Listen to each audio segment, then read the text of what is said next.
నమస్తే, welcome to VBC on TV news. నేను గౌతమి. ముందుగా ఈనాటి ముఖ్యాంశాలు.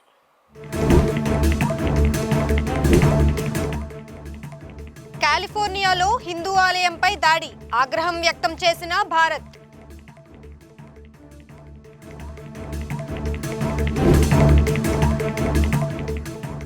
ఉపరాష్ట్రపతి జగదీప్ ధన్ఖడ్ ఆరోగ్యంపై ప్రధాని ఆరా, త్వరగా కోలుకోవాలని ఎక్స్ వేదికగా ఆకాంక్ష.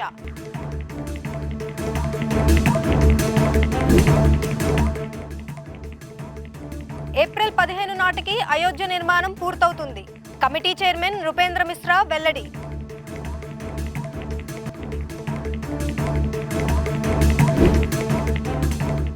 మహిళలు ఎప్పుడూ మహారాణులే అన్న హోంమంత్రి అనిత.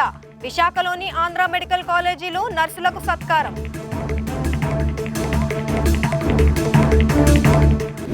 అమెరికాలో కాలిఫోర్నియాలోని చినో హిల్స్ లోని హిందూ దేవాలయంపై దాడి జరిగింది. కొందరు దుండగులు భారతీయులకు వ్యతిరేకంగా రాతలు రాసి ఆలయంపై దాడికి పాల్పడ్డారు. ఈ క్రమంలో ఆలయంపై దాడిని భారత్ తీవ్రంగా ఖండించింది. ఈ దాడికి పాల్పడిన వారిపై కఠిన చర్యలు తీసుకోవాలని డిమాండ్ చేసింది. ఈ సంఘటన దృష్ట్యా ప్రార్థనా స్థలాలకు తగిన భద్రత కల్పించాలని కూడా కోరింది. కాలిఫోర్నియాలోని చినో హిల్స్ లోని ఒక హిందూ ఆలయంలో జరిగిన విధ్వంసానికి సంబంధించిన నివేదికలను మేము చూసాము. ఇటువంటి నీచమైన చర్యలను మేము తీవ్రంగా ఖండిస్తున్నాము అని విదేశాంగ మంత్రిత్వ శాఖ ప్రతినిధి రణధీర్ జైస్వాల్ అన్నారు. ఈ చర్యలకు బాధ్యులపై కఠిన చర్యలు తీసుకోవాలని, ప్రార్థనా స్థలాలకు తగిన భద్రత కల్పించాలని స్థానిక చట్ట అమలు అధికారులను మేము కోరుతున్నాము అని ఆయన అన్నారు.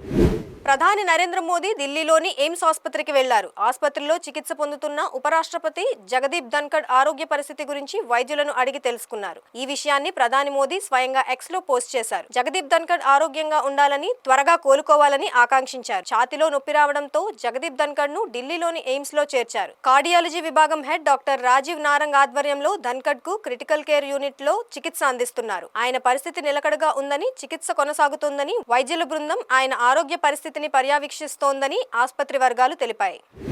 ఈ సంవత్సరం ఏప్రిల్ 15 నాటికి అయోధ్య రామాలయ నిర్మాణం పూర్తవుతుందని శ్రీరామ జన్మభూమి తీర్థక్షేత్ర నిర్మాణ కమిటీ చైర్మన్ నృపేంద్ర మిశ్రా అన్నారు. హోలీ పండుగ కోసం కార్మికులు ఇంటికి వెళుతుండటంతో ఆలయ నిర్మాణ పనుల్లో కాస్త జాప్యం ఏర్పడిందని ఆయన మీడియాకు తెలిపారు. ఆలయంలో ఇంకా 20,000 క్యూబిక్ అడుగుల రాయిని వేయాల్సి ఉందని, మొదట చెప్పిన ఆలయ ఆకృతి ప్రకారం అయోధ్య వెలుపల, లోపల ఉన్న దేవాలయాల్లోని అన్ని విగ్రహాలు ఇక్కడకు వస్తున్నాయని, దాదాపు అన్ని విగ్రహాలు మార్చి 25, ఏప్రిల్ 15 మధ్య ప్రతిష్ఠించబడతాయని ఆయన చెప్పుకొచ్చారు. సమాజంలో మహిళలు ఎప్పుడూ మహారాణులుగానే నిలుస్తారని రాష్ట్ర హోంశాఖ మంత్రి వంగలపూడి అనిత అన్నారు. ఆదివారం ఏపీ గవర్నమెంట్ నర్సింగ్ అసోసియేషన్ ఆధ్వర్యంలో ఆంధ్ర మెడికల్ కళాశాల సమావేశ మందిరంలో నిర్వహించిన అంతర్జాతీయ మహిళా దినోత్సవ కార్యక్రమానికి హోంమంత్రి అనిత ముఖ్య అతిథిగా హాజరయ్యారు. ఈ సందర్భంగా హోంమంత్రి అనిత మాట్లాడుతూ మహిళలు ఎప్పుడూ మహారాణులుగా నిలుస్తారన్నారు. కన్న తల్లిదండ్రులు కూడా పిల్లలను చూసుకోలేని ఈ పరిస్థితుల్లో వృత్తి బాధ్యతగా ఆసుపత్రికి వచ్చిన రోగులను అమ్మలా, కంటికి రెప్పలా చూసుకునే గొప్ప మహోన్నత వ్యక్తులు నర్సింగ్ సిబ్బందని, వారి సేవలను కొనియాడారు. మహిళలు లేకపోతే సమాజంలో పురుషుల పాత్ర ఏమాత్రం లేదని, ఆమె సేవలను ఒక్కరోజు మాత్రమే కాకుండా నిరంతరం గుర్తించాల్సిన అవసరం ఉందన్నారు. ఈ సందర్భంగా మహిళా దినోత్సవం పురస్కరించుకొని అసోసియేషన్ ఆధ్వర్యంలో కేక్ కట్ చేశారు. ఉమ్మడి విశాఖ జిల్లా వ్యాప్తంగా పలు ఆసుపత్రులకు చెందిన రోగులకు ఉత్తమ సేవలు అందజేసిన హెడ్ నర్సులు, స్టాఫ్ నర్సులను హోంమంత్రి చేతుల మీదుగా ఘనంగా సత్కరించారు. అంతర్జాతీయ మహిళా దినోత్సవ శుభాకాంక్షలు. అంటే యాక్చువల్గా thank you so much. Thank you so much. నేను నిన్న నాకు రావడం అవ్వదమ్మా అంటే, మేడం మీ గురించి 9th పెట్టుకుంటామండి అన్నారు. బై గాడ్స్ గ్రేస్ ఫార్చునేట్లీ ఈరోజు మిమ్మల్ని అందరినీ కలుసుకునే ఒక మంచి అవకాశం వచ్చింది. ఎందుకు ప్రత్యేకంగా మిమ్మల్ని అందరినీ కలుసుకునే మంచి అవకాశం నాకు అదృష్టంగా భావిస్తున్నానంటే, కన్న తల్లిదండ్రులు కూడా చూసుకోలేని సిచ్యువేషన్లో, కన్న తల్లిదండ్రులు కూడా ఏదైనా సిచ్యువేషన్ అనారోగ్యం జరిగితే పిల్లలకి కూడా దగ్గరికి కూడా వెళ్ళలేని పరిస్థితుల్లో, తమ కన్న పిల్లలు కాకపోయినా, పెంచిన పిల్లలు కాకపోయినా వృత్తి బాధ్యతగా వాళ్ళని కంటికి రెప్పలా పేషెంట్ని కాపాడుకుంటూ మళ్ళా తిరిగి వాళ్ళు ఆరోగ్యంగా ఇంటికి వెళ్ళేటంత వరకు కూడా అమ్మలా చూసుకునే ఈ నర్సెస్ అందరికీ కూడా ప్రత్యేకంగా శిరస్సు వంచి పాదాభివందనం చేస్తున్నాను. అందుకే మిమ్మల్ని ఒక్కసారి చూడాలి, మీతో మాట్లాడాలి, మిమ్మల్ని చూసి నేను కొన్ని నేర్చుకోవాలి అని చెప్పి నేను ఇక్కడికి వచ్చాను. ఇందాక మా ప్రిన్సిపల్ గారు అడిగారు, ప్రత్యేకంగా ఈ ప్రోగ్రామ్కి కూడా నేను వస్తున్నాను. నిన్న సాయంత్రం నేను కన్ఫర్మ్ చేశాను. చేసిన వెంటనే మా సోదరుడు ఎమ్మెల్యే గారికి, అదేవిధంగా సోదరుడు బాబ్జీ గారికి, సుధాకర్ గారికి అందరికీ చెప్తే అమ్మ మేము వస్తామమ్మా అని చెప్పి ప్రత్యేకంగా ఇక్కడికి వచ్చారు. ప్రత్యేకంగా వాళ్ళందరికీ ఎమ్మెల్యే గారికి, గంటి బాబ్జీ గారికి, సీతారామరాజు గారికి, అదేవిధంగా ముఖ్యంగా ప్రిన్సిపల్ సంధ్యాదేవి గారికి, అదేవిధంగా సూపరింటెండెంట్ శివానంద గారికి, ఏపీఎంఐడిసి నాయుడు గారికి, అదేవిధంగా గ్రేడ్ 1 నర్సింగ్ సూపరింటెండెంట్ పద్మావతి గారికి, అదేవిధంగా మన శ్యామల దీపిక గారికి, మా విష్ణుకుమారాజు గారు సుపుత్రిక, విష్ణుకుమారాజు గారు రాకపోయినా మహిళల మీటింగ్ కదా నువ్వు వెళ్ళమని పంపించుంటారు కదా. అదేవిధంగా యజ్ఞశ్రీ ప్రెసిడెంట్గా జనసేన ప్రత్యేకంగా ధన్యవాదాలు, నమస్కారాలు తెలియజేసుకుంటున్నానమ్మా. నేను మొన్న ఉమెన్స్ డే అంటే మీకు ఉమెన్స్ డే అయినా ఉంది, మాకేమీ లేదన్నారు. అరే మాకు ఇచ్చింది 365 రోజుల్లో ఒక్క రోజరా, మిగతా రోజులన్నీ మేమే కదా అని వాళ్ళు ఫీల్ అవుతారు. కానీ 365 రోజులు మనమే. మనం లేకపోతే ఉదయం లేచి, నిన్న మా అతిథి గజపతిరాజు చెప్తాను, ఉదయం లేచి మనకి కాఫీ ఇచ్చేవాళ్ళు లేకపోతే ఇంట్లో భారీ విలువ తెలిసింది, టైంకి భోజనం పెట్టేవాళ్ళు లేకపోతే ఇంట్లో భారీ విలువ తెలిసింది. అనుకుంటాను నువ్వు లేకపోతే నేను ఏదైనా సాధిస్తాను అనుకుంటారు.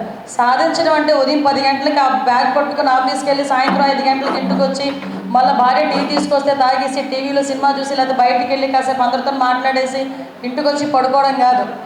ఉదయం లేచి పిల్లల్ని చూసుకొని, అత్తమామల్ని చూసుకొని, భర్తను చూసుకొని, తనకంటూ మళ్ళీ ఒక బాక్స్ ఏదో పట్టుకొని మళ్ళీ ఉద్యోగానికి వచ్చి పిల్లలు ఎక్కడున్నారు, ఏం చేస్తున్నారు చూసుకుంటూ ఒక పక్క నుంచి మళ్ళీ సాయంత్రం ఇంటికి వచ్చి పిల్లలకి ఏం చేయాలి, భర్తకి ఏం చేయాలని చెప్పి ఇవన్నీ ఒక యంత్రంలా పనిచేసినా కూడా ఏ రోజు కూడా జీతం ఆశించని నిజంగా తల్లి హృదయం. ఈ సందర్భంగా ఎమ్మెల్యే విష్ణుకుమార్ రాజు కూతురు దీపిక మాట్లాడుతూ రాజకీయ నాయకుల కన్నా నిత్యం డాక్టర్లు, నర్సులే బిజీగా ఉంటారని తెలిపారు. నర్సులకు, పేషెంట్లకు మధ్య ఆప్యాయత బంధం ఉంటుందని తెలిపారు.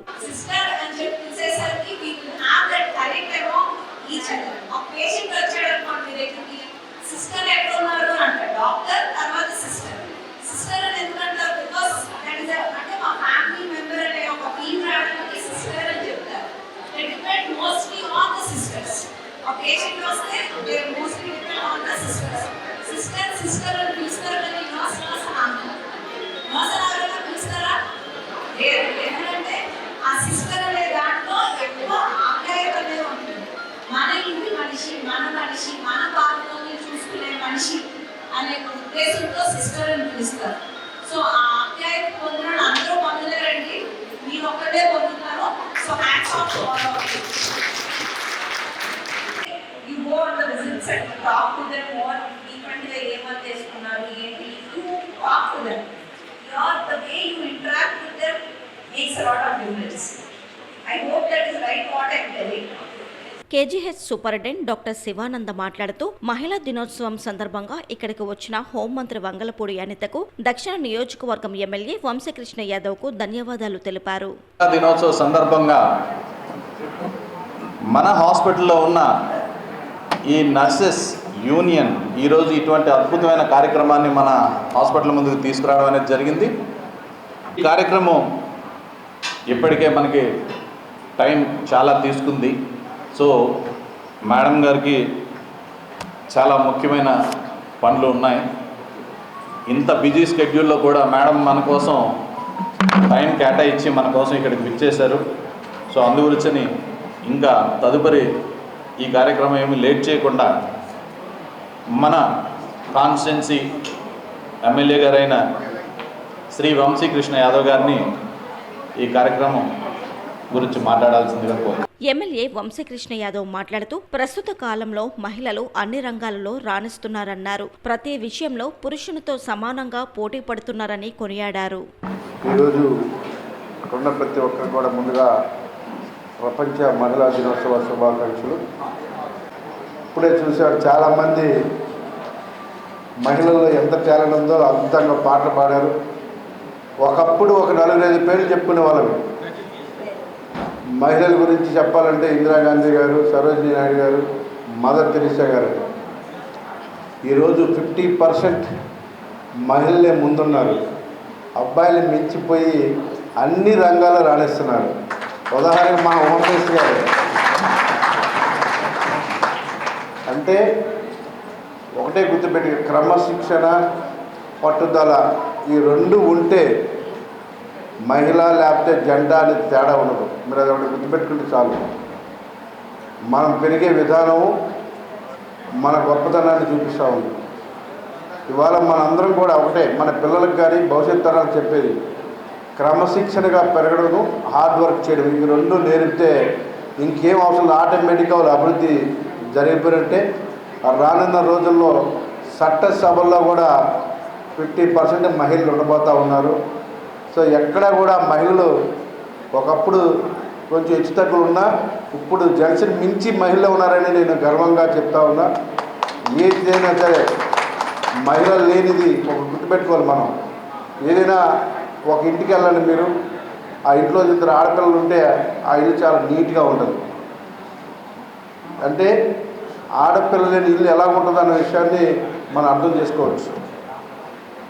అలాగే ఇవాళ ఎంతమంది సిస్టర్స్ ఉన్నారు, వీళ్ళందరూ కూడా అసలు ఈ సిస్టర్స్ వృత్తి ఎన్నుకున్నప్పుడే వాళ్ళ మైండ్ సెట్ అర్థమవుతుంది. ఒక అద్భుతమైన మైండ్, ప్రజలకు సేవ చేయాలి, కష్టాలను ఆదుకోవాలి, అంత మంచి మనస్తత్వం ఉన్న వాళ్ళే ఈ వృత్తిలోకి రాగలరు. ఎందుకంటే మన దగ్గరకు వచ్చేవాళ్ళు రకరకాల బాధలు రకరకాల డిసీజ్తో వస్తారు. సో మన మంచి మనసున్న వాళ్ళే ఆ పొజిషన్లోకి రాగలం, అసలు ఎన్నుకోగలం ఆ వృత్తిని. సో ఇక్కడ ఉన్న ప్రతి ఒక్కరికి కూడా మనస్ఫూర్తిగా మమ్మల్ని ఈ కార్యక్రమాన్ని పిలిచి ఆహ్వానించి మీలో ఒకరిగా మమ్మల్ని అందరినీ ఇక్కడ పాల్గొనే అవకాశం కల్పించి మీ అందరికీ, మా స్టాఫ్ నర్స్ అసోసియేషన్కి, మా స్టాఫ్ నర్స్ అందరికీ, పెద్దలందరికీ పేరున మనస్ఫూర్తిగా ధన్యవాదాలు. ఈ కేజీహెచ్ కానీ అలాగే ఆంధ్ర మెడికల్ కాలేజ్ కానీ మా వంతు సహారా, నేను కానీ హోమ్ మినిస్టర్ ఎవరైనా మా వంతు ఎల్లవేళ దీని అభివృద్ధిలో పాల్గొంటాం, దీని అభివృద్ధి సాధిస్తాం, దీనికి ఏం కావాలో చేయడానికి సిద్ధంగా ఉన్నామని చెప్పేసి మీ ద్వారా తెలియజేసుకుంటూ నాకు ఈ అవకాశం మీ అందరికీ పేరు మనస్ఫూర్తిగా ధన్యవాదాలు. Thank you. ICC champions trophy 2025 final India versus New Zealand match సందర్భంగా ప్రముఖ సైకత శిల్పి సుదర్శన్ పట్నాయక్ వినూత్న రీతిలో టీమిండియాకు గుడ్ లక్ తెలిపారు. సముద్ర తీరంలో ఇసుకతో 15 అడుగులు పొడవైన క్రికెట్ బ్యాట్ సైకత శిల్పాన్ని రూపొందించారు.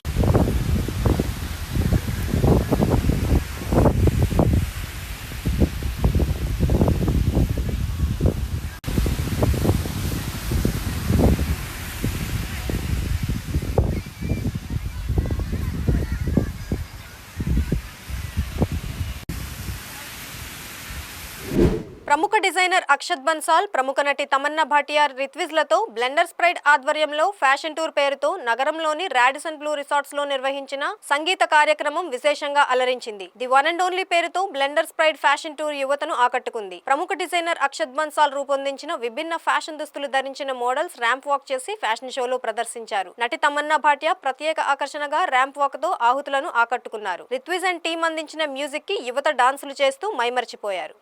ఈ సందర్భంగా తమన్నా మాట్లాడుతూ వైజాగ్ అంటే తనకు చాలా ఇష్టమని అన్నారు. విశాఖలో జరిగిన అనేక కార్యక్రమాల్లో పాల్గొన్నానని, కానీ ఇటువంటి ఫ్యాషన్ షోలో వాక్ చేయడం ఇదే తొలిసారని చెప్పారు. ర్యాంప్ పై వాక్ చేస్తున్న సమయంలో ప్రేక్షకులందరూ హార్ట్ సింబల్ చూపిస్తుంటే ఆనందంతో నా హార్ట్ బీట్ పెరిగిందన్నారు. సినిమాలపై స్పందిస్తూ ఈ మధ్య కాలంలో రీ రిలీజ్ ట్రెండ్ నడుస్తుందన్నారు. తను నటించిన ఆవారా సినిమా రీ-రిలీజ్ అయ్యి మంచి కలెక్షన్లు రాబట్టిందని సంతోషం వ్యక్తం చేశారు. త్వరలో హ్యాపీ డేస్ సినిమాను కూడా రీ-రిలీజ్ చేసే అవకాశం ఉందన్నారు. వైజాగ్లో ఐ థింక్ ఫస్ట్ టైం ఇలాంటి ఒక ఫ్యాషన్ వర్క్ నేను చేస్తున్నాను. అండ్ బ్లెండర్స్ ప్రైడ్ ఫ్యాషన్ టూర్ని థ్యాంక్ యూ చెప్పాలి. అండ్ బ్లోని ఆయన చాలా మంచి డిజైనర్. నేను చాలా టైం నుంచి ఆయన ఫాలో అవుతున్నాను. అండ్ ఆయన వర్క్ అంటే నాకు చాలా ఇష్టం. Being a part of the blenders Pride fashion show is just surreal. And I'm so happy I did it with Bloni because it really, yes, Akshat. His brand name is Bloni, and we all know him cutely like Bloni. Yes. But he has a very strong and powerful name, Yes. Akshat. And I think Akshat has bought such a beautiful, almost feels like it's another worldly set and clothes, and the entire vibe was such a mix of future and past, and such a beautiful blend of the two. So yeah, it's been really amazing. Question to both of you: how do you feel about coming to Vizag? What do you feel about the city?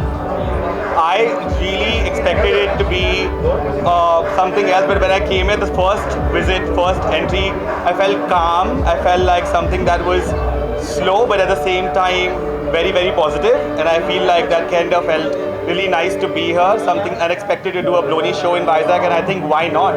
Like, people should be exposed to the future of fashion, or the idea of like where can we all sort of be more than just clothing that is normal, you know. So kind of like.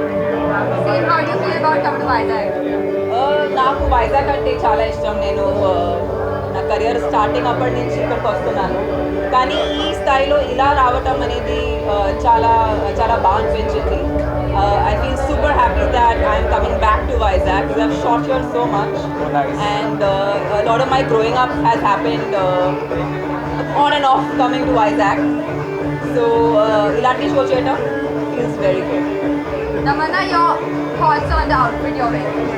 I think Akshat is so sensitive to understanding what is my actual personality, and you know, when we spoke about the look, we spoke about having a blend between something that's strong, structured, and also something that's fluid and has movement. So what I love about what Akshat has created is it's the perfect blend of the two, and also kind of symbolizing the past and the future. So I just love the whole symbolism of this entire creation. VBC on fibre net connection ద్వారా ఎన్నో ప్రయోజనాలు ఉన్నాయని సంస్థ chairman managing director Chakrapani పేర్కొన్నారు. కాకినాడ జిల్లా రామారావుపేటలో గల సంస్థ కార్యాలయంలో కేబుల్ ఆపరేటర్లు, ఇంటర్నెట్ ఆపరేటర్లతో జరిగిన సమావేశంలో ఆయన మాట్లాడారు. ఈ కనెక్షన్ ద్వారా ఈటీవీ, జెమినీ, G5, ఆహా వంటి అన్ని తెలుగు ఛానల్స్, అన్ని న్యూస్ ఛానల్స్ కూడా వస్తాయని తెలిపారు. ప్యాకేజీలు 500 రూపాయల నుంచి ప్రారంభమవుతాయని తెలిపారు. కేబుల్ డివైస్ తామే అందజేస్తామని అన్నారు. ప్యాకేజీ ఆధారంగా ఓటీటీ ఛానల్స్ కూడా వస్తాయని ఆయన స్పష్టం చేశారు. బయట మార్కెట్ కన్నా ఈ కనెక్షన్ 12% తక్కువ రేటుకే లభిస్తుందని వివరించారు. ఇందులో cable TV, internet, OTT channels వంటి బహుళ ప్రయోజనాలు ఉన్నాయని చక్రపాణి తెలిపారు. ప్రస్తుత కాలంలో ప్రజలు స్మార్ట్ టెలివిజన్లు వినియోగిస్తున్నారని గుర్తు చేశారు. వినియోగదారుడు కేవలం మొబైల్ నెంబర్ ఇస్తే సరిపోతుందని, మొబైల్ నెంబర్ ఆధార్ నెంబర్తో లింక్ అయ్యి ఉంటుందని గుర్తు చేశారు. మొబైల్ ఫోన్కి వచ్చే ఓటీపీ ఎంటర్ చేయగానే కనెక్షన్ యాక్టివేషన్ అవుతుందన్నారు. ఇక ఈ కనెక్షన్ వినియోగించుకునే వినియోగదారులకు కేబుల్ ఆపరేటర్తో ఎటువంటి సంబంధం లేదని స్పష్టం చేశారు. ఈ సందర్భంగా ఆపరేటర్లు అడిగిన పలు సందేహాలకు ఆయన సమాధానాలు ఇచ్చారు. టెక్నాలజీలో లూప్హోల్స్ ఉంటాయి. మనం విభిన్న ఇంట్లో 2 టీవీలు ఉన్న వాళ్ళకి అడ్వాంటేజ్, 3 టీవీలు ఉన్న వాళ్ళకి అడ్వాంటేజ్. కానీ మనం ఏం చేస్తాం, ఒక కనెక్షన్ ఎక్కడో యాక్టివేట్ చేస్తాం. కానీ బేస్ అవుతుంది అకౌంట్ వాడే ఓనర్, వాడు కాదు కదా ఓనర్. మరి ఓనర్ ఆఫీసులో వాడికి అయిపోతుంది. ఇది ఆ ప్రాబ్లం మీరు ఫేస్ చేయాలి. అది చేయకుండా ఉంటే మంచిది. ఎందుకంటే పెద్ద రేట్ పడదు. కానీ మీరు చేసుకుంటున్నట్టే అబ్జెక్షన్ లేదు. కాబట్టి ఈ ఛానల్ చూసుకుంటే ఇప్పుడు నేను అకౌంట్ అంటే నాకు ఫ్రీగా ఉంది, నాది రెన్యూల్ అయిపోయింది, ఆడికి అయిపోతుంది. ఆడేమంటారు, మీరు ఆడి అకౌంట్ ఓనర్ నేను నా బేస్ అకౌంట్ అది వాడుకుంటున్నాడు, నా మొబైల్ నెంబర్ ఆగిపోయింది, ఆడికి అయిపోతుంది, డిఫరెంట్గా అయిపోతుంది. అది టెక్నాలజీ అండి, అది మనం మార్చున్నాం. వాళ్ళకి ఫెసిలిటీ వాడాలి. ఇంట్లో ఇంకోటి పిల్లలు పని చేస్తుంది, కానీ ఈ డిజేబుల్ ఆగిపోతే, ఈ డిజేబుల్ చేస్తే ఆగిపోతుంది. కొల్లేరు ప్రాంత ప్రజల సమస్యకు శాశ్వత పరిష్కారం చూపేందుకు వీలుగా పార్లమెంట్ సమావేశాల్లో ప్రస్తావించి కేంద్ర ప్రభుత్వం దృష్టికి తీసుకువెళ్తున్నట్లు ఎంపీ పుట్టా మహేష్ కుమార్ తెలిపారు. ఏలూరు జిల్లా రూరల్ మండలం గుడివాక లంకలో ₹1 కోటి వ్యయంతో సామర్థ్యం పెంచిన పవర్ ట్రాన్స్ఫార్మర్ ను ఆయన ప్రారంభించారు. ఈ సందర్భంగా ఆయన మాట్లాడుతూ కూటమి ప్రభుత్వం నుంచి కొల్లేరు ప్రాంత ప్రజల సమస్యకు సానుకూల స్పందన లభించిందని, దెందులూరు ఎమ్మెల్యే చింతమనేని ప్రభాకర్ మాట్లాడుతూ కొల్లేరు ప్రాంత ప్రజలకు తామంతా అండగా ఉంటామని హామీ ఇచ్చారు. ఎంపీ పుట్టా మహేష్ కుమార్ సహకారంతో దెందులూరు నియోజకవర్గం సమగ్రాభివృద్ధికి కృషి చేస్తున్నట్లు ఎమ్మెల్యే ప్రభాకర్ తెలిపారు. నమస్కారం అండి. వేదిక మీద ఉండే ఎమ్మెల్యే గారు ప్రభాకర్ గారికి, అలాగే సాయి సత్యనారాయణ గారికి, పవన్ గారికి, నాగరాజు గారికి, అంబేద్కర్ గారికి, అలాగే ఇక్కడికి వచ్చిన కొల్లేరు ప్రజలకి, ప్రతి ఒక్కరికి పేరు పేరున నమస్కారాలు తెలుపుకుంటున్నాను. ఇవాళ కొల్లేరుకి ఇదే ఫస్ట్ టైం మేము రావడం, అది కూడా బిందలూరులో. ఇవాళ సబ్ స్టేషన్ 5 MVA నుంచి 8 MVAకి కన్వర్ట్ చేసి ఇంకా కొంచెం బెటర్, ఎప్పుడు కూడా అది షట్ డౌన్ అవుతుంటే దాన్ని మళ్ళీ బెటర్మెంట్ గా చేసి ఇవాళ దాన్ని మళ్ళీ ఎప్పుడు కూడా ప్రాబ్లం లేకుండా, మీకు కరెంట్కి ప్రాబ్లం లేకుండా చేసినందుకు ఈ గారికి కూడా, అలాగే ఎమ్మెల్యే గారికి కూడా ధన్యవాదాలు తెలుపుకుంటున్నాను. అలాగే ఇవాళ మీరు కొల్లేరు వాళ్ళందరూ కూడా ఒకటి మనసులో ఉంది, నాకు కూడా దీని గురించి ఎందుకంటే మీకు ఒకసారి ఎక్స్ప్లెయిన్ చేయాలి. ఇది ఇవాళ మీ ఎమ్మెల్యే గారు కూడా చాలా తెలివైన వాళ్ళు, ఎందుకంటే నన్ను అబ్జర్వ్ చేస్తా ఉన్నారు, ఈ ఎంపీ మనకి పనికొస్తాడా పనికిరాడా, ఉపయోగం ఉంటాడా ఉపయోగం లేడా అన్ని అబ్జర్వ్ చేస్తా ఉన్నారు. ఆయన చేసి మొన్న అలాగే మేమందరం కూడా ఎమ్మెల్యే గారు అయినా కానీ మేము అందరం కలిసి మన సీఎం గారి దగ్గరికి వెళ్లి మా ఇష్యూని, మా కొల్లేరుకి ఎప్పుడో నుంచి ఉండే ప్రాబ్లం ని సీఎం గారి నోటీస్ తీసుకొని వెళ్ళడం జరిగింది. సీఎం గారు కూడా అధికారులకి అలాగే డిప్యూటీ సీఎం గారికి ప్రతి ఒక్కరికి ఆదేశాలు ఇవ్వడం జరిగింది. ఈ కొల్లేరు శాశ్వత పరిష్కారం గురించి మీరు వర్కౌట్ చేయమని చెప్పి అధికారులకు చెప్పడం జరిగింది. ఇవాళ కోర్టులో ఎవరో పిటిషన్ వేయడం వల్ల మనకు మళ్ళీ ఈ ప్రాబ్లం రావడం జరిగింది. ఇవాళ మీకు మళ్ళీ ఒక్కసారి ఎక్స్ప్లెయిన్ చేయాలి, కొల్లేరులో జనాలందరూ కూడా ఎక్స్ప్లెయిన్ చేయాల్సిన అవసరం ఉంది మా మీద. ఇవాళ ఈ 5 ఏళ్లలో ఈ కొల్లేరుని కొంచెం పట్టించుకుంది, ఆ కోర్టు ఇష్యూని కొంచెం సాల్వ్ చేసిందంటే ఇవాళకెలా కొలికి వచ్చిండేది. ఇవాళ ఏమైందంటే మళ్ళీ ఇది తిరిగి మళ్ళీ 20 ఏళ్ళు వెనకలకి ఎలా ఉండిందో అలాగే మళ్ళీ వెళ్ళిపోయింది. ఇవాళ ఇది ఒక తాడు ఉందనుకోండి, దానికి చిక్కు ఇరుక్కో ఉందనుకోండి, అది తీయాలంటే చాలా కష్టం, ఎక్కువ లాగితే తెగిపోతుంది. మన సమస్య కూడా అలాగే ఉంది, చిక్కు పెద్దగా ఉంది, సమస్య పెద్దగా ఉంది, దాన్ని ఎక్కువ లాగితే అది మనకి ప్రాబ్లం అయ్యేట్లు ఉంది. దీని గురించి అంతా కూడా మేము అవగాహన చేసుకుంది. దీన్ని ఒక్కొక్క చిక్కు జాగ్రత్తగా తీసుకుంటూ రావాలి, కొంచెం టైం పడుతుంది. అలాని సాల్వ్ అవ్వదని కాదు, ఇది సాల్వ్ చేయగలుగుతాం, బట్ టైం పడుతుంది. సో మీరందరూ కూడా మాతో పాటు మా నాయకులతో పాటు మీరందరూ సహకరించండి. మీ మనసులో ఏదుందో అది చేయడానికి కంపల్సరీ నేను ఎమ్మెల్యే గారు కంపల్సరీ చేస్తామని అందరూ చెప్తున్నాం. రేపు పార్లమెంట్ ఉంది, పార్లమెంట్ లో కూడా మాట్లాడుతున్నాం ఇదే సబ్జెక్ట్ మీద. కంపల్సరీ ఎక్కడ మా గలం వినిపించాలో అక్కడ అంతా కూడా వినిపిస్తున్నాం. మొన్న కూడా 2 రోజుల వెనకాల కూడా డిప్యూటీ సీఎం గారితో మాట్లాడడం జరిగింది. మీటింగ్ పెడతామన్నారు, ఎమ్మెల్యేలు అందరికీ తెలుసుకుంది. ఆ మీటింగ్ పెట్టమని కూడా డిప్యూటీ సీఎం గారితో పవన్ కళ్యాణ్ గారితో కూడా మాట్లాడడం జరిగింది. కంపల్సరీ మాట్లాడతాము, కొంచెం వరకు విసులుబాటు కల్పించడంలో మేము ప్రయత్నం చేస్తున్నామని కూడా మేము అందరూ చెప్తున్నాం. ఇంకోటి ఏంటంటే ఇక్కడ జనాలు ఇక్కడే పుట్టారు, ఇక్కడే పెరిగారు. వాళ్ళు ఇక్కడ ఆల్మోస్ట్ కొల్లేరు ప్రాంతంలో 3 లక్షల మంది పైనే జనాలు ఉన్నారు. వాళ్ళందరూ కూడా కంపల్సరీ వాళ్ళకి ఏం సమస్య ఉందో గవర్నమెంట్ అనేది కంపల్సరీ జనాలకు ఎలా కావాలో అలా తీర్చాల్సిన గవర్నమెంట్ మీద ఉంది.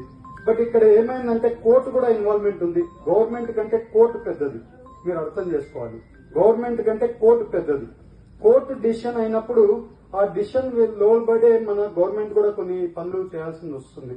సో ఇవాళ 2 విషయాలు ఉన్నాయి దీంట్లో. ఒకటి కోర్టు ఇన్వాల్వ్మెంట్ ఉంది, మన గవర్నమెంట్ కూడా ఉంది. 2018లో మనము అసెంబ్లీలో తీర్మానం చేశాం, దీన్ని సెంట్రల్ కి పంపించి దీన్ని ఇది చేయాలని. దీన్ని చేయడానికి మార్గం ఎందుకుందంటే మహారాష్ట్రలో తగ్గించి కుదించి చేసిన ముందు ఒక హిస్టరీ ఉంది. అదే హిస్టరీ ప్రకారంగా మనం కూడా చేయొచ్చు. గవర్నమెంట్ తరఫున అదొకటి పోవాల్సిన అవసరం ఉంది, కోర్టులో ఫైట్ చేయాల్సిన ఒక అవసరం ఉంది. ఈ 2 అవసరాలు బట్టి మనం ప్లానింగ్ చేసుకుంది ఒక్కొక్క చిక్కు తీసుకుంటూ వస్తున్నాం. ఇవాళ ఒక చిక్కు తీసి కోర్టులో మళ్ళీ రీపిటిషన్ వేయడానికి మేమంతా కూడా వర్కౌట్ చేస్తున్నాం. ఆ వర్కౌట్ చేసే వరకు ఆ కోర్టులో అది ఇది లేకుండా కూడా చేస్తున్నామని మేము అందరూ చెప్తున్నాం. కొంతమంది అధికారులు ఉన్నారు, ఎలా పడితే అలా చేస్తున్నారు అధికారులు. బట్ మనము మన ఇష్ట ప్రకారంగా వాళ్ళతో చేయడానికి లేదు కాబట్టి వాళ్ళకు కూడా కోర్టు ఆర్డర్లు ఉన్నాయి కాబట్టి వాళ్ళు కూడా వాళ్ళ సిస్టమ్స్ ఫాలో అవుతున్నారు. మనం కూడా ఇవాళ మీరు చూస్తే ఇప్పుడు డిఎఫ్ఓ గారు ఒక లెటర్ పంపించారు, ఎవరికి ఈ గారికి లెటర్ పంపించారు. ఈ గారు ఎమ్మెల్యే గారితో మాట్లాడారు, నాతో మాట్లాడారు. నేను చెప్పాను, ఎవరు కూడా కరెంటు తీయడానికి ఇది లేదు, ఎన్ని నోటీసులు వచ్చినా ఏది వచ్చినా కూడా కరెంటు మాత్రం తీయడానికి లేదని క్లియర్ గా చెప్పేశారు. ఎమ్మెల్యే గారు కూడా చాలా స్ట్రిక్ట్ గా ఈ గారికి ఇక్కడ కరెంట్ అనేది కత్తిరించేది లేనే లేదు, ఎన్ని ఆర్డర్లు ఇస్తుంది ఇవ్వనివ్వనండి, బట్ జనాలకి ఏం కావాలో అదే చేస్తామని కూడా ఎమ్మెల్యే గారు కూడా క్లియర్ గా చెప్పారు. కాకినాడ జిల్లా జగ్గంపేటలో నీటి ఎద్దడితో వెలవెలబోయిన సూరంపాలెం ప్రాజెక్టును జగ్గంపేట శాసనసభ్యుడు TTD board member Jyothula Nehru పరిశీలించారు. గోకవరం మండలంలో సూరంపాలెం ఆయకట్ట పరిధిలోని పంట పొలాల నీటి ఎద్దడితో కటకటలాడుతున్నాయి. ఆరుగాలం పండించిన పంట చేతికొచ్చే సమయానికి నీరు అందకపోవడంతో రైతాంగమంతా దిక్కుతోచని స్థితిలో ఉన్నారు. ఈ నేపథ్యంలో ఆయన గంగవరం, రంపచోడవరం ఏజెన్సీ మండలాల్లో పర్యటించారు. వాహనం కూడా వెళ్లలేని, నడవడానికి కూడా ఇబ్బందిగా ఉండే కాలువ మార్గాలను సైతం లెక్క చేయకుండా నీరు వచ్చే కాలువ మార్గాలను, వాటికున్న అడ్డంకులను ఎమ్మెల్యే అన్వేషించారు. ఎమ్మెల్యే నెహ్రూ అధికారులతో మాట్లాడుతూ భూపతిపాలెం ప్రాజెక్టు నుంచి సూరంపాలెం ప్రాజెక్టుకు 18 కిలోమీటర్లు మాత్రమే ఉందని అన్నారు. సుమారు 4 కోట్లు వెచ్చిస్తే సూరంపాలెం రైతాంగానికి ఇబ్బందులు ఉండవన్నారు. భూపతిపాలెం ఫేజ్ 2 పూర్తి చేసుకోగలిగితే సూరంపాలెం రైతాంగానికి నీరు పుష్కలంగా అందుతుందన్నారు. ఇప్పుడు దాల్వా పంటను, మొక్కజొన్న పంటలను రక్షించుకోవడానికి తక్షణమే కాలువ పూడికతీత పనులను చేపట్టడం జరుగుతుందన్నారు.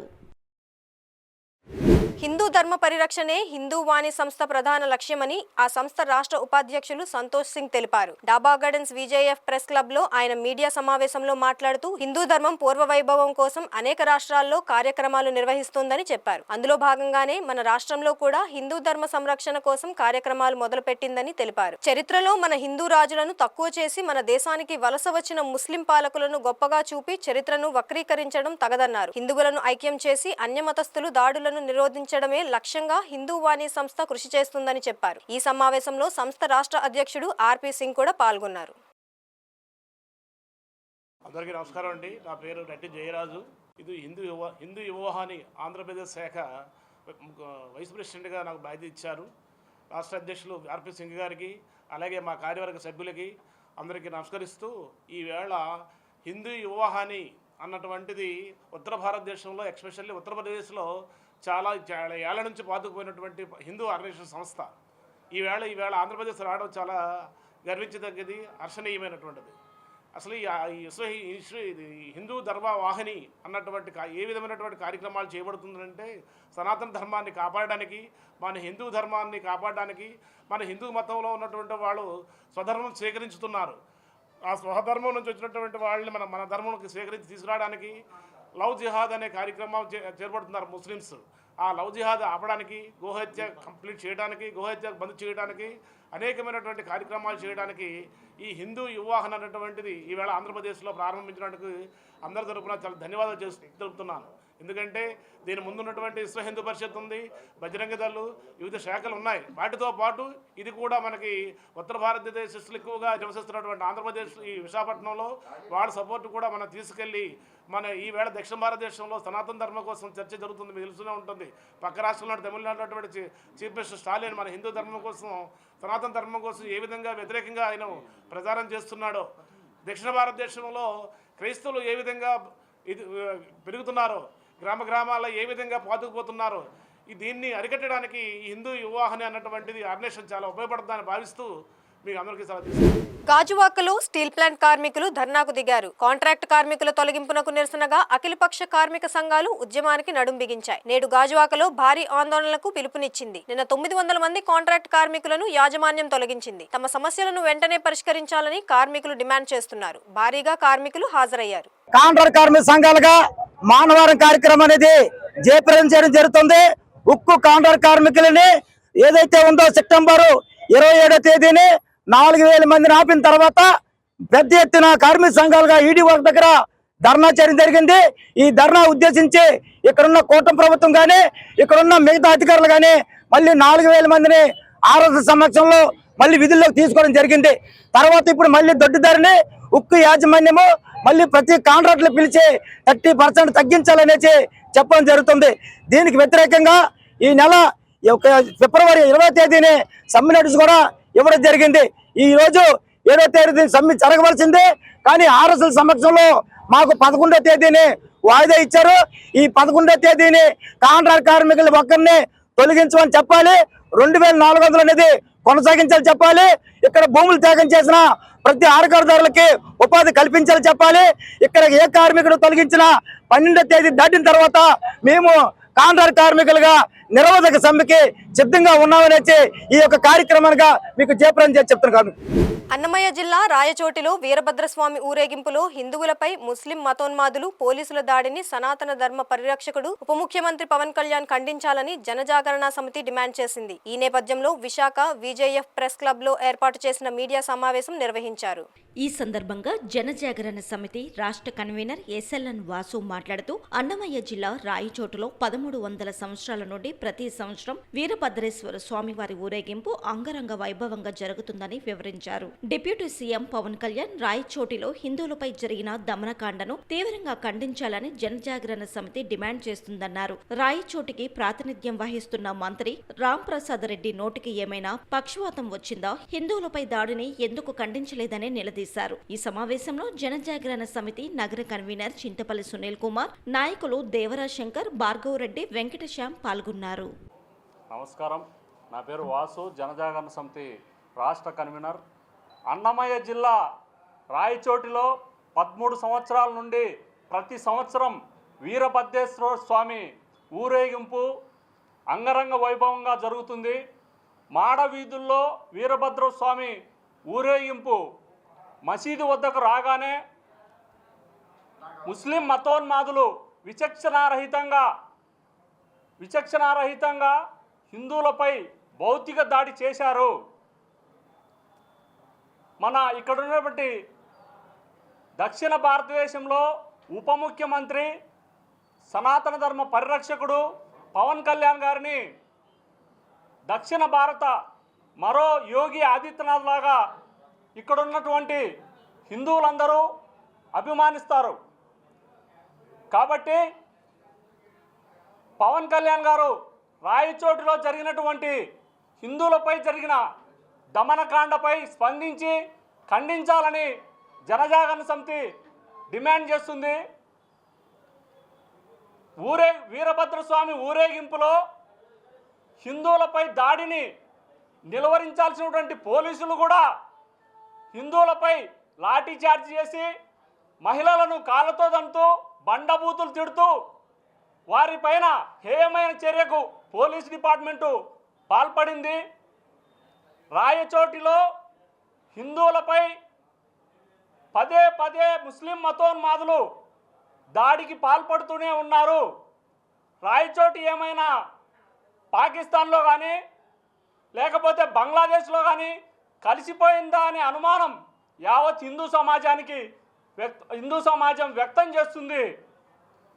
ముఖ్యమంత్రి చంద్రబాబు నాయుడు గారు సూటిగా ప్రశ్నిస్తున్నాం, ఆంధ్రప్రదేశ్లో జై శ్రీరామ్ అనే నినాదం ఏమైనా నిషేధించారా అనేది యావత్ హిందూ సమాజానికి సమాధానం చెప్పాలి. అదేవిధంగా జై శ్రీరామ్ నినాదం చేయడం వల్ల 16 మంది హిందువులను నిర్దాక్షిణ్యంగా కడప సెంట్రల్ జైల్లో పెట్టారు. ఇప్పుడు కూడా తక్షణమే రాష్ట్ర ప్రభుత్వం స్పందించి హిందూ సంస్థల నాయకులపై దౌర్జన్యానికి పాల్పడిన జిల్లా కలెక్టర్, ఎస్పీ, డిఎస్పీ, సిఐ, ఎస్ఐలను తొలగించాలి. లేకపోతే కూటమి ప్రభుత్వం హిందూ సమాజం నుండి తీవ్ర ప్రతిఘటనను ఎదుర్కొంటుందని జనజాగరణ సమితి హెచ్చరిస్తుంది. ఈ వార్తలు ఇంతటితో సమాప్తం. మరిన్ని విశేషాలతో మళ్ళీ కలుసుకుందాం.